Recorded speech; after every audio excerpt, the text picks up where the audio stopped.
आसुची बड़ लघुचाप यही 9 जिले में बिजुली घड़घड़ी सहित प्रबल वर्षार संभावना। बंगोपसागर आउ एक लघुचाप सृष्टि होबार संभावना रही। लघुचाप प्रभाव में दक्षिण ओडिशा रे बिजुली घड़घड़ी सहित प्रबल वर्षार संभावना रही। एथिपाई पाणीपाग विभाग पक्षरु सतर्क सूचना जारी करा जायछि। भुवनेश्वर पाणीपाग विज्ञान केन्द्र पक्षरु मिलिथिबा तथ्य अनुसार उत्तर पश्चिम एवं पार्श्ववर्ती बंगोपसागर में एक लघुचाप सृष्टि होबार संभावना रही।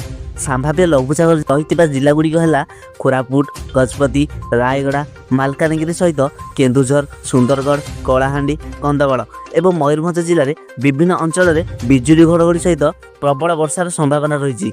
आसंता 24 घंटा मध्य गजपति एवं गंजाम जिले में विभिन्न अंचल में प्रबल वर्षा हो पारे। यह सहित बालेश्वर, भद्रक, जाजपुर, पुरी, खोर्धा, नयागढ़, कटक, जगतसिंहपुर, केन्द्रापड़ा, सुंदरगढ़, देवगढ़, अनुगुल, ढेंकानाल, केउंझर, मयूरभंज, कलाहांडी जिला को वार्निंग जारी एवं सतर्क रहिबाकु संपृक्त जिलार जिलापाल एसआरसी कार्यालय पक्षर निर्देश दि जाइछि।